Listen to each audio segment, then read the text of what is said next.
Hey everybody, Martin Wright, Argos Dog Training. Whoa, no buddy. Nope. Place. Good.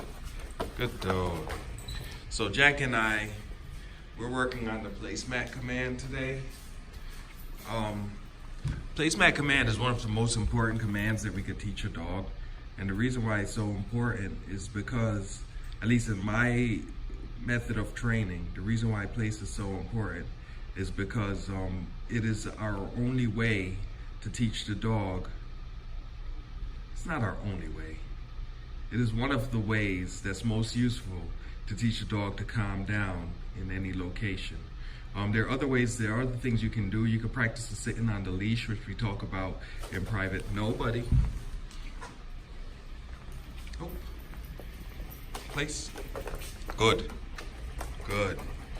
You could practice the sitting on the leash, which we talk about in private lessons and group classes and so forth, where the idea is that we shorten the leash down a little bit and we sit on it in a way that it doesn't make pressure on the dog's neck, and then we go about ignoring the dog, and within a few minutes, hey, no, bud, no, place, good. Within a few minutes, what happens is that the dog will calm down, will come to ease, and will relax, in your presence at your feet. The problem with that is that you have to be there with the dog on leash for it to work. The place command allows us to do pretty much the same thing, but the cool thing about the place command is that the place can be any object and it can be anywhere. So that means if you go to a friend's house, you could borrow a towel from a friend, you could put the towel underneath the friend's kitchen table, you could tell your dog to place, and then you could go about having a good time without worrying about your dog getting into mischief. Also, if we practice this to the point beyond impulse control, where we get into you just sitting there, kind of like where I'm trying to get to with Jack here, what happens is that the dog eventually calms down and relaxes. That time to calm down and to full relaxation, that time gets shorter and shorter as we ask the dog to do that, as we go through it and we make sure that he goes to calm. Couple things. When I'm working on the impulse control part of place command, I'm using treats, I'm dropping tennis balls, I'm running around the room, I'm creating a lot of energy for the dog, so he has to overcome that and control the impulse to stay on the mat. When I get to the relaxation part of it, then the energy gets really low. I stop using treats to reward. I just say good in a calm voice, and the energy, I make distance from the dog, and the energy remains low because my goal is to get him into relax. He doesn't really get rewarded for relax at this state. He doesn't really get rewarded for going into a relaxed state. The relaxation by itself is the reward. If I touch them, with some dogs you can touch, some dogs you could put a treat down quietly and it won't spike their energy so much that it causes them to come out of that relaxed state. But most dogs, most of the time, you don't need to actually even touch the dog. All right, so I'm gonna stay here and I'm gonna watch him for a while. I'm not gonna post the whole session because posting the whole session will just be 15 minutes of this dog doing this or less. So I'm not gonna post the whole thing, but that's what we're about. He's a very good boy. We went for a walk today, and then we played fetch, and we did some training earlier in the morning. So this is other training. All right.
right, so we're just about at 3 minutes of quiet time there, and you can see he's a lot more calm.